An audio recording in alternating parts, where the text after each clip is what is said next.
Good morning students, मैं दिलीप गुप्ता। और हम देखिए भारत का भूगोल पढ़ रहे थे। तो भारत के भूगोल में ये आज की वीडियो है, पार्ट नंबर 3 है। इससे पहले हम 2 पार्ट पढ़ चुके हैं, जिसमें हमने उत्तर का पर्वतीय प्रदेश पढ़ा था और उत्तर का विशाल मैदान पढ़ा था। और आज तीसरे पार्ट में हमारा वो है सदर्न प्लेट्यू, यानी कि दक्षिणी प्रायद्वीपीय भाग, है ना। तो ये भारत का क्या है, तीसरा भाग है। जो भारत का भौतिक विभाग है उसमें तीसरा भाग है, जिसमें भारत के पठारों को सम्मिलित किया जाता है। तो देखिए आपके सामने मैंने एक मैप बना रखा है इंडिया का। उसमें देखिए कई सारे पहाड़ और पर्वत दे रखे हैं। हालांकि बहुत सारे पर्वत और चोटियाँ हैं, तो इतना यहाँ पर संभव नहीं है कि मैं आपको इतना बता सकूँ, क्योंकि इसके लिए आपको एटलस चाहिए और बिना एटलस के इसको समझना बहुत ही मुश्किल है, क्योंकि इसमें काफ़ी सारी चीज़ें हैं, बहुत सारी चोटियाँ हैं, बहुत सारे दर्रे हैं, बहुत सारे इसमें पहाड़ पर्वत हैं, पठार हैं, कई सारी नदियाँ भी इनसे होकर निकली हैं। तो किस किस स्थान पर नदियाँ निकली, कितने अक्षांश पर कौन सा स्थान स्थित है ना, तो वो सब इस चीज़ों को हमें समझना। तो देखिए मैं आपको बता दूं कि ये जो भारत का पर्वतीय जो आपको प्रायद्वीपीय पठार है, ये भारत के लगभग 16 लाख वर्ग किलोमीटर क्षेत्र पर फैला हुआ है। कितने पर? 16 लाख वर्ग किलोमीटर क्षेत्र पर फैला हुआ है। और इसका जो शीर्ष भाग जो इसका आधार है वो देखिए उत्तर में है, ये आपके अरावली श्रेणी से पश्चिम में और पूर्व में राजमहल की पहाड़ियों तक इसका आधार है। अगर हम त्रिभुज को उल्टा कर दें तो इसका आधार बनेगा, और इसका शीर्ष जो है वो दक्षिण में कन्याकुमारी तरफ आके लगता है। तो ये इसका आधार उत्तरी तरफ है और दक्षिणी तरफ इसका शीर्ष है, और लगभग 16 लाख वर्ग किलोमीटर क्षेत्रफल में ये पठार जो है वो फैला हुआ है। तो काफ़ी बड़ा पठार है। और आपको बता दूं मैं कि ये काफ़ी बड़ा पठार तो है ही है, और इसमें कई सारे पठार पाए जाते हैं, छोटे छोटे बड़े बड़े काफ़ी सारे पठार पड़े हुए हैं। जैसे मालवा का पठार है, विंध्यन श्रेणी के, महादेव श्रेणी, समुद्रमाला अजंता श्रेणी है ना। और ये आपका सह्याद्री है, जिसको पश्चिमी घाट भी कहते हैं, पूर्वी घाट है ना। छोटा नागपुर का पठार है, आपका दंडकारण्य का पठार है, बुंदेलखंड का पठार है, बघेलखंड का पठार है ना। तो बहुत सारे पठार हैं इसके अंदर। पठारों के अंदर बहुत सारे पठार हैं, उनको हम देखेंगे कि चीज़ को डिटेल में देखेंगे हम। तो देखिए सबसे पहले तो हम बात करते हैं कि ये पठार जो है इसकी उत्पत्ति कैसे हुई थी, दक्षिण भारत के प्रायद्वीपीय पठार की उत्पत्ति कैसे हुई थी और इसको क्या कहा जाता है। तो आपने एक शब्द सुना होगा फिजिकल ज्योग्राफी में, जिसको हम कहते हैं हॉस्ट। सुना हो हॉस्ट? आपने सुना हो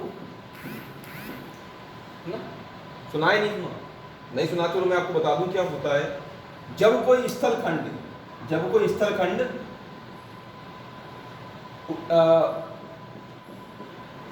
प्राकृतिक शक्तियों के या तनावमूलक बलों के कारण, है ना, जब धरातल पर ऊपर उठ जाता है तो उसको हम कहते हैं हॉस्ट कहते हैं। तो इसी प्रकार से भारत जो है हमारा प्रायद्वीपीय भारत एक हॉस्ट है। देखिए एक्चुअली क्या हुआ था कि जब उस समय क्या था, जो आपको पता है जब ये पूरा महाद्वीप सभी एक थे, तो जुरासिक काल से पहले की बात है, ये आज से 18 करोड़ साल पहले की। तो उस समय सारे महाद्वीप एक थे, जुड़े हुए थे। उसके बाद इनमें विखंडन हुआ था महाद्वीपों में जुरासिक काल के टाइम पर ही। और विखंडन होने के बाद जो है तो ये सारे जो महाद्वीप थे वो उत्तरी तरफ बढ़ने लगे थे। और जो हमारा भारत था ये भी पहले ऑस्ट्रेलिया से जुड़ा हुआ था और मेडागास्कर से जुड़ा हुआ था। मेडागास्कर भी भारत से जुड़ा हुआ था। सबसे बाद में मेडागास्कर ही अलग हुआ है, ऐतिहासिक काल में लगभग अलग हुआ है। परंतु उस समय तक ये भारत था, और इस भारत में जो ये भूभाग था ये उत्तरी तरफ बढ़ रहा था और अंगाला लैंड से टकराने के लिए बढ़ रहा था। उसी समय इसमें एक ऐसा स्थान हुआ, एक ऐसा समय आया जिस समय क्या हुआ कि ये बीच वाला एक भूखंड है ये ऊपर उठ गया, और ये साइड के दोनों भूखंड थे ये वाले, ये दब गए। तो ये जो साइड के भूखंड थे इन्हें दबने से जो सागरों का निर्माण उसमें अरब सागर हुआ, और इसमें बंगाली की खाड़ी वाली महासागर का हुआ। तो ये बीच का जो भूखंड है, इसे जो भूगोल के वैज्ञानिक है इसको वो क्या कहते हैं, हॉस्ट कहते हैं, है ना। तो ये बहुत ही इंपॉर्टेंट है।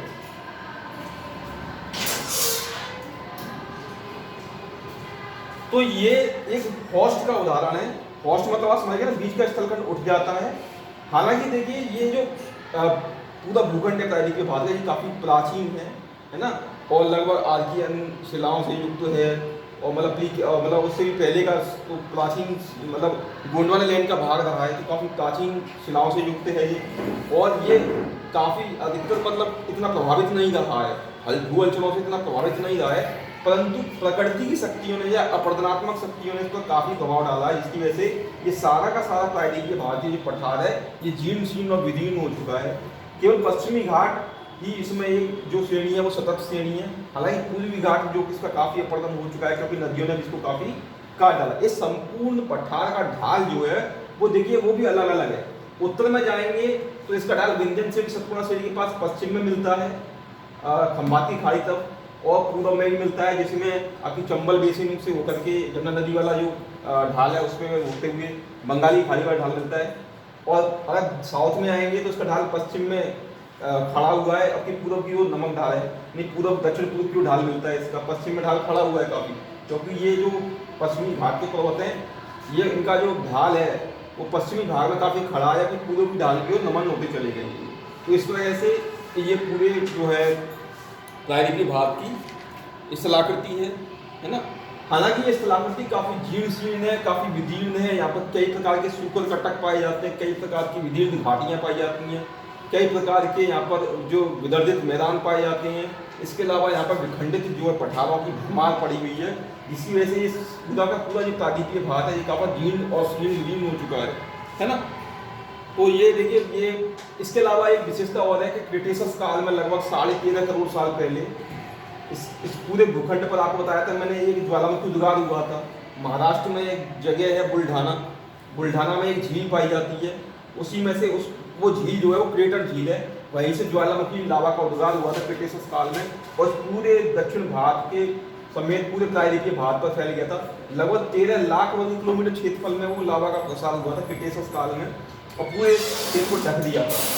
परंतु उसका भी अपरदन होते होते वो 5 लाख वर्ग किलोमीटर क्षेत्र में रहे, जो गुजरात में और महाराष्ट्र के कुछ भागों में, पश्चिमी मध्य प्रदेश में पाया जाता है, तो कुछ ही भागों में रह गया। हालांकि अपरदन हो गया उसका, क्योंकि जो क्रिटेशियस काल का लावा था इस पूरे क्षेत्र पर जम गया था। मैंने आपको बताया था पहले भी क्रिटेशियस काल में लादरारी उद्भेदन हुआ था लावा का, जिसकी वजह से पूरे इस क्षेत्र पर लावा का विस्तार फैल गया था। परंतु धीरे धीरे अपरदन होकर के क्योंकि नदियों ने काट करके उसको अपरदित कर दिया था आज भी, परंतु उस लावा का जो पठार है उसका जो विस्तार है वो महाराष्ट्र में कुछ भागों में, गुजरात में और पश्चिमी मध्य प्रदेश के कुछ भागों में ये पाया जाता है। 5 लाख वर्ग किलोमीटर क्षेत्रफल पर आज भी ये जो है पाया जाता है ना। तो अब देखिए ये सब तो हो प्रायद्वीपीय भारत के बारे में कुछ महत्वपूर्ण बातें है ना। इसके अलावा कुछ और महत्वपूर्ण बातें हैं जिनको हमें देखना है। तो देखिए जो प्रायद्वीपीय भारत है इसके पठारों को अध्ययन करने के लिए हमने सुविधा की दृष्टि से कई भागों में डिवाइड कर रखा है। इसमें कुछ मुख्य पठार हैं, तो इनको हमने 16 पार्ट में लगभग हमने डिवाइड किया है। देखिए जिसमें आपका पूर्वी राजस्थान महाभारत का पठार, मालवा का पठार, बुंदेलखंड उच्चभूमि का मतलब ये पठार ही है, बघेलखंड उच्चभूमि, छोटा नागपुर का पठार, मेघालय मिकेल उच्चभूमि, महाराष्ट्र का पठार महानदी बेसिन, और आपका गढ़जात पहाड़ियाँ, दंडकारण्य, कर्नाटक का पठार, तेलंगाना का पठार, तमिलनाडु का पठार, सह्याद्री यानी पश्चिमी घाट और पूर्वी घाट, और इसके अलावा सतपुड़ा श्रेणी। तो देखिए आपके सामने इतने सारी मैंने चीज़ों को रखा हुआ है यहाँ पर, तो मैं आपको हालांकि इनको नोट्स में दे दूंगा क्योंकि इतना सारा काफ़ी विस्तृत है, इनको समझना बहुत डिटेल में बहुत ही अपने आप में कठिन है काफ़ी, क्योंकि इसमें काफ़ी सारी चीज़ें हैं। हर एक पठार की एक अपनी विशेषता है, अपनी अपनी चोटियाँ हैं, अपने अपने पठारों की उनकी चला करती है, उनका अपना अपना प्रवाह तंत्र है। तो देखिए हर पठार की इंपॉर्टेंट विशेषता है। तो देखिए सबसे पहले हम देखें पूर्वी राजस्थान का पठार है क्या है। तो देखिए पूर्वी राजस्थान का पठार है, ये अरावली के इस भाग में है। अरावली श्रेणी आपको पता है ये गुजरात के पालनपुर से लेकर के और दिल्ली तक उत्तर पूर्व दिशा में फैली हुई है, लगभग 800 किलोमीटर की लंबाई में फैली हुई है। और उत्तर में जाने पर इसकी ऊंचाई कम होती जाती है और दक्षिण में आने पर इसकी जो ऊंचाई है वो बढ़ती चली जाती है। इसलिए माउंट आबू में इसका सबसे ऊंचा शिखर मिलता है। आपको बता दूं मैं, जो गुरु शिखर पर्वत शिखर है वो माउंट आबू में है और उसकी ऊंचाई कितनी 1722 मीटर है, जो इस अरावली श्रेणी का सबसे ऊंचा शिखर है। तो देखिए इस अरावली श्रेणी की ऊंचाई है वो उत्तर भाग में आपकी कम है, 400 से 500 औसत है, और इसका साउथ में आएंगे तो उसकी और ऊंचाई बढ़ती चली जाती है ना। तो ये इसके आसपास जो पठार है इसको हम कहते हैं पूर्वी राजस्थान महाभारत का पठार है ना। तो ये भी काफ़ी जीर्ण पठार है, और इस पठार का निर्माण जो है वो आपकी प्री कैम्ब्रियन कालीन शहरों से हुआ है। प्री कैम्ब्रियन कालीन क्योंकि ये अरावली की श्रेणी है प्री कैम्ब्रियन कालीन ही है ना। तो ये प्री कैम्ब्रियन कालीन हुई है, और इसमें जो है आबू पहाड़ियाँ सबसे ऊंची है। आपको बता दूं इस मैदान के कई सारी विशेषताएं हैं है ना। तो ये इसकी विशेषता है। तो देखिए इसके बाद देखिए हम देखते हैं आपका मालवा का पठार। तो देखिए मालवा का पठार हम देखते हैं तो ये पश्चिम में अरावली श्रेणी से, दक्षिण में विंध्यन श्रेणी से, है ना, पूर्व में बुंदेलखंड पठार से, है ना, घिरा हुआ क्षेत्र है ये वाला।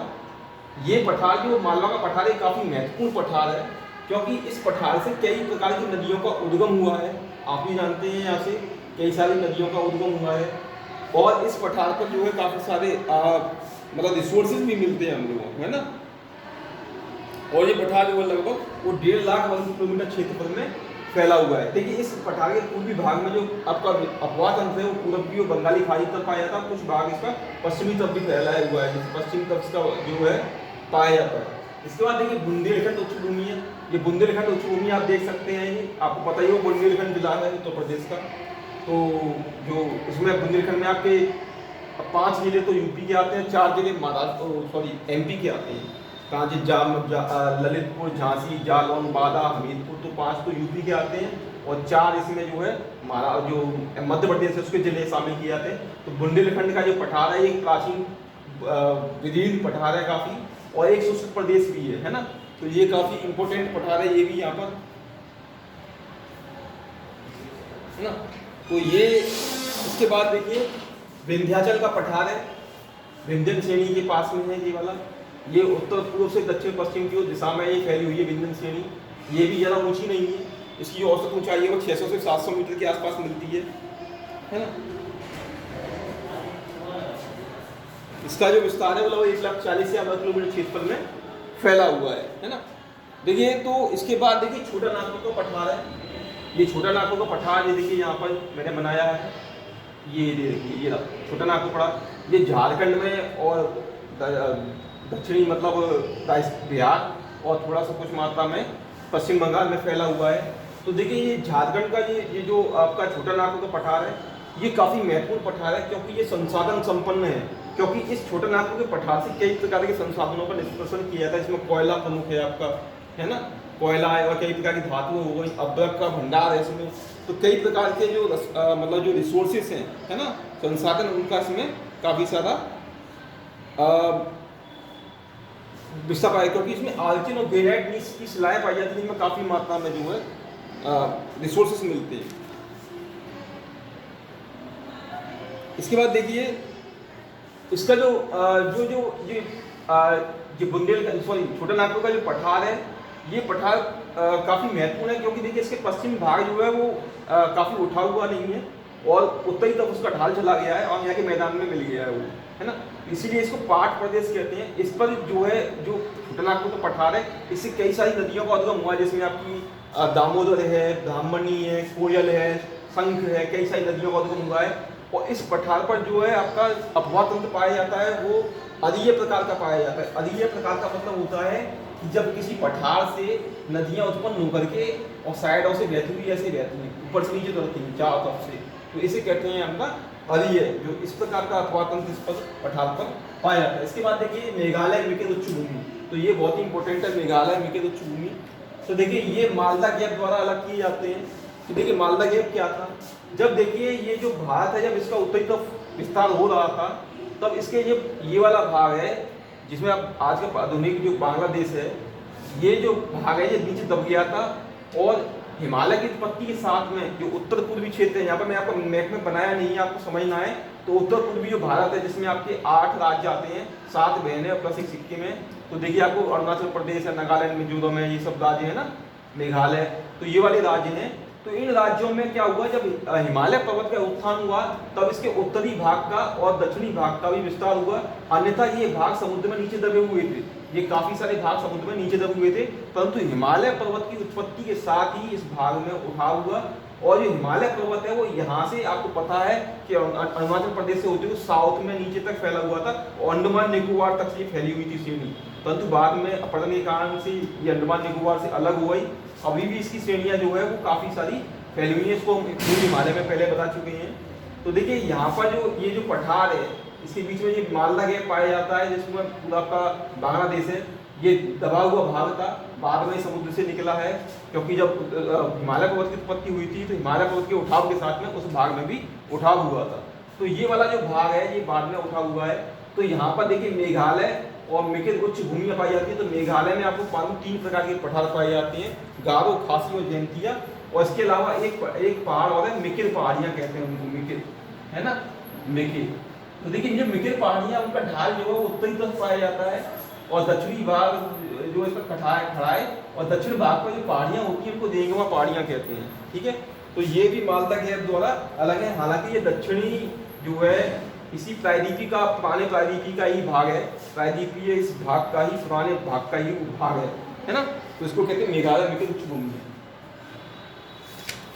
इसके बाद देखिए महाराष्ट्र का पठार है। तो महाराष्ट्र पठार का ये आपको पता है, देखिए हालांकि महाराष्ट्र पठार है वो पश्चिमी घाट के रूप में ही है, परंतु महाराष्ट्र के अंदर तक फैला हुआ है काफी पठार। तो ये भी काफी इंपॉर्टेंट पठार है, क्योंकि इसमें भी कई सारी जो श्रेणियां हैं पठारों पर फैली हुई, इसमें अजंता है, एलोरा है ना। तो ये सारी श्रेणियां इसमें फैली हुई हैं। इसमें कई सारी नदियों का उद्गम हुआ है, वेनगंगा है, वर्धा है, गोदावरी है ना। देखिए इस पठार पर भी एक विशेषता है कि इस पर भी बेसाल्ट की परत पाई जाती है। मैंने आपको बताया कि क्रेटेशियस काल में जब लावा का उद्गार हुआ था तब वो इस पर जम गया था, इस वजह से इस पर क्या है, इस पर लावा की परत पाई जाती है, इस पठार पर भी पाई जाती है। यहाँ से कई सारी नदियों की उत्पत्ति हुई है, जिसमें आपकी बहुत सारी नदियाँ हैं। इसके बाद देखिए महानदी बेसिन। तो महानदी बेसिन देखिए हम देखते हैं, महानदी बेसिन देखिए इसमें ये आपके छत्तीसगढ़ मैदान में पाया जाता है, जिसको हम महानदी बेसिन कहते हैं। देखिए छत्तीसगढ़ के मैदान को ही जो है महानदी बेसिन कहा जाता है, क्योंकि छत्तीसगढ़ का जो मैदान है यहाँ से महानदी का उद्गम हुआ है। ये पठार भी काफी जो है विस्तृत है और छत्तीसगढ़ के काफी बड़े भाग पर फैला हुआ है। इस पठार पर भी देखिए अरीय जो है वो अपवाह तंत्र पाया जाता है, जिससे कई सारी नदियाँ जो है निकल करके उस एक नदी को बनाती हैं। करीब 100 नदियों ने मिलकर के इस महानदी को बनाया है, और महानदी जो है उड़ीसा से होते हुए बंगाल की खाड़ी में चली जाती है। इसके बाद देखिए गड़जात पहाड़ियाँ हैं। ये गड़जात पहाड़ियाँ जो है ये उड़ीसा में पाई जाती हैं, इनको हम गड़जात पहाड़ियाँ कहते हैं, इसको गड़जात पठार कहते हैं। इसके देखिए दक्षिण में क्या है आपका, ये पूर्वी घाट है और से घिरा हुआ है, और इसके उत्तर में देखिए यहाँ पर जो है वो आपके छोटा नागपुर का पठार है। तो देखिए इस भाग में की सबसे बड़ी विशेषता ये है कि इसमें गड़जात पहाड़ियों में कि ये काफी ऊंचा पठार है ना, इसका इतना अपर्दन नहीं हुआ है, जबकि पूर्वी घाट का काफी अपर्दन हो चुका है। इसके बाद देखिए दंडकारण्य है। तो देखिए दंडकारण्य काफी इंपॉर्टेंट है। मैं आपको बता दूं कि छत्तीसगढ़, आंध्र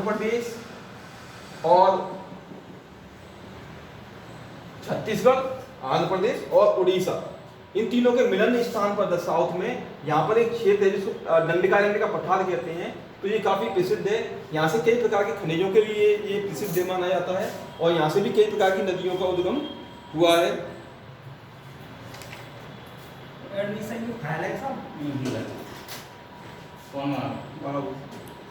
देखिए इस पठार का निर्माण धारवाड़ और कुड़प्पा क्रम की शैलों से हुआ है। तो ये आप जानते हैं धारवाड़ कुड़प्पा क्रम की जो शैलें हैं वो संसाधन संपन्न मानी जाती है, इसी वजह से इनसे काफी सारे जो हमें संसाधनों की प्राप्ति होती है। इसके बाद देखिए तेलंगाना पठार है। तेलंगाना पठार जो है ये यहाँ पर आंध्र प्रदेश और तेलंगाना में विस्तृत है। तो देखिए ये जो पठार है तेलंगाना पठार, ये भी आर्कियन, नीस और शिष्ट और आपकी कुड़प्पा क्रम की शैलों से निर्मित हुआ है। जो कुड़प्पा क्रम की शैलें हैं वो आंध्र प्रदेश के चित्तूर और अनंतपुर जिलों में पाई जाती हैं। ये काफी प्राचीन जो है, पुरानी जो शिलाएं हैं जो आज इतनी विलीन हो चुकी हैं कि केवल धरातल में ही पाई जाती हैं। हालांकि इनके ऊपर बाद में जो है अन्य जो पहाड़ियों की उत्पत्ति हो चुकी है। इसके बाद देखिए सह्याद्री अथवा पश्चिमी घाट। तो देखिए पश्चिमी घाट और पूर्वी घाट आपको मैं इसको डिटेल में बताता हूँ। तो देखिए पश्चिमी घाट जो पर्वत है हमारा वो लगभग 1600 किलोमीटर की लंबाई में आपका, और गुजरात से लेकर के, गुजरात के ये आपके यहाँ से लगा लो और इसको साउथ में कन्याकुमारी तक लगभग 1600 किलोमीटर की लंबाई में फैला हुआ है। इतना लंबाई में ये फैला हुआ है, और ये एक सतत श्रेणी है, केवल 1-2 जगह से ही इसको कटा गया है, जहाँ से आपका थारघाट और भोरघाट जो और पालघाट जो दर्रे निकले हुए हैं। तो ये जो श्रेणी है ये काफ़ी ऊंची है। हालांकि और इसकी देखिए पश्चिमी घाट की औसत ऊंचाई है वो लगभग 1100 से 1400 मीटर के आसपास मिलती है। तो ये पश्चिमी घाट है, ये काफ़ी ऊंचा है। इसका जो ढाल है मैंने आपको पहले ही बता दिया कि पश्चिमी तरफ खड़ा है और पूर्व की तरफ इसका झुकाव है। उत्तर में इसका ढाल देखिए पश्चिमी तरफ है और पूरब की तरफ है, तो दक्षिण में जाएंगे तो उसका ढाल पूरब की तरफ होता जाता है। हालांकि कुछ नदियां जो पश्चिमी घाट पर उत्पन्न होती हैं और वो तेजी से समुद्र में जाकर के मिल जाती हैं, जिनका ढाल पश्चिम की तरफ होता है, तो तेजी से वो समुद्र की तरफ भगती हैं। इस पर कई सारी नदियों ने देखिए काफी ऊंचे ऊंचे जलप्रपात भी बनाए हैं, जिनमें जोग या कर्नाटक में शरावती नदी पर जोग या गढ़सुप्पा प्रपात है, जो भारत का सबसे ऊंचा प्रपात भी है। हालांकि अब इसके बाद एक नया प्रपात और पूछा गया है जिसको कुंचिकुल प्रपात भी कहते हैं, तो वो भी काफी ऊंचा है। तो ये देखिए ये श्रेणी है, ये साउथ में आकर के तमिलनाडु और केरल की सीमा के पास ये नीलगिरी में आकर के मिल जाती हैं, पूर्वी घाट और पश्चिम घाट का मिलन होता है। तो यहाँ पर नीलगिरी श्रेणी है, इसके पास देखिए दोदा बेटा है जो इसकी सबसे हाईएस्ट चोटी है, मतलब नीलगिरी की। परंतु दक्षिण भारत की सबसे ऊंची चोटी की बात की जाए तो वो अनाईमुडी है, जो इसके साउथ में मिलती है, नीलगिरी के साउथ में मिलती है। इसके बाद इसके पश्चिमी तट को मालाबार तट कहते हैं। देखिए साउथ में जाते हैं तो हमें एक 3 प्रकार की श्रेणियां मिलती हैं, जिनको हम लाइन से कहते हैं NAC, आप ध्यान रखना। इससे नल्ला मल्ला श्रेणियां, इसके बाद अनाईमुडी श्रेणी, और उसके बाद सी वाला कार्डेमम श्रेणियां, कार्डेमम। देखिए नल्ला मल्ला श्रेणी होती है, नल्ला माला, और उसके बाद अनाईमुडी। ये इनको याद रखने का क्रम है NAC से। यानी देखिए सबसे उत्तर में नल्ला माला श्रेणियां हैं, फिर उसके नीचे अनाईमुडी श्रेणियां हैं, उसके नीचे यहाँ पर कार्डेमम श्रेणियां, इसको इलायची की पहाड़ियां भी कहती हैं। तो इलायची की पहाड़ियां जो है वो दक्षिण तक चली गई हैं, और दक्षिण में आपके तमिलनाडु के लगभग तट के कुछ पहले ही समाप्त हुई हैं। तो ये उत्तर से लेकर दक्षिण तक काफी लंबाई में ये जो पश्चिमी घाट है ये फैले हुए हैं। और देखिए पूरे जो पश्चिमी घाट है ये विस्तृत जंगलों से ढके हुए हैं, और सर्वाधिक वर्षा भी इन्हीं वनों को प्राप्त होती है। यहाँ पर जो वर्षा की मात्रा है वो लगभग 400 सेंटीमीटर के आसपास तक होती है। इसके बाद देखिए पूर्वी घाट है, तो देखिए पूर्वी घाट जो है ये एक विदीर्ण मतलब पठार है, क्योंकि इसे जो ढाल है इसका भारत का वो पूर्व तरफ से कई सारी नदियों ने मतलब काट दिया है, महानदी या फिर इसके अलावा जो गोदावरी कृष्णा नदियां हैं, तो कई जगह से जैसे नदियों ने काट करके छाट दिया है। इसका उत्तरी भाग है वो थोड़ा ऊंचा, इसको जो इसमें हालांकि कुछ ऊंची चोटियां, इसकी औसत ऊंचाई है वो 600 से 1000 मीटर के आसपास है, परंतु इसमें कुछ ऊंची चोटियां भी मिलती हैं, जैसे महेंद्रगिरी है आपकी जो गंजम जिले में है, 1510 मीटर ऊंची है जो है ना, वो उड़ीसा के गंजम जिले में है। इसके अलावा इसके पूर्वी तट को उत्तरी सरकार तट कहते हैं, इसके दक्षिण वाली तट को आंध्र प्रदेश के पूर्वी तट को कोरोमंडल तट कहते हैं। इस बात का ध्यान रखना आप लोग, ठीक है। तो इसके बाद देखिए ये पूर्वी घाट और पश्चिम घाट के बारे में मैं आपको डिटेल और दे दूंगा। इसके बाद सतपुड़ा श्रेणी आपको मैं बता ही चुका हूँ पहले ही। ये देखिए विंध्यन श्रेणी के दक्षिण में, यानी कि नर्मदा और ताप्ती के बीच में जो श्रेणी पाई जाती है उसको सतपुड़ा श्रेणी कहते हैं। इसके पूर्व में महादेव श्रेणी है, फिर मैकाल श्रेणी है ना। तो ये उत्तर पूर्व से दक्षिण पश्चिम की दिशा में फैली हुई है। तो इस प्रकार से भारत के सारे पहरीपी पठार के बारे में आपको विस्तृत जानकारी मैंने दी है। इसके बारे में और जानकारी आपको नोट्स में मिल जाएगी, जहाँ से आप इसको समझ सकते हैं, परंतु उसको और अच्छे से गहराई समझने के लिए आपको एटलस की जरूरत है, जिसकी वजह आपको बिना एटलस के आप उसको समझ नहीं सकते, क्योंकि इसमें कई सारे पर्वत है, पठार हैं, और उसकी जो संरचना है काफ़ी क्लिष्ट है, उनको स्मरण रखना काफ़ी अपने आप में एक कठिन कार्य है। तो इतना ही आज की वीडियो में, धन्यवाद।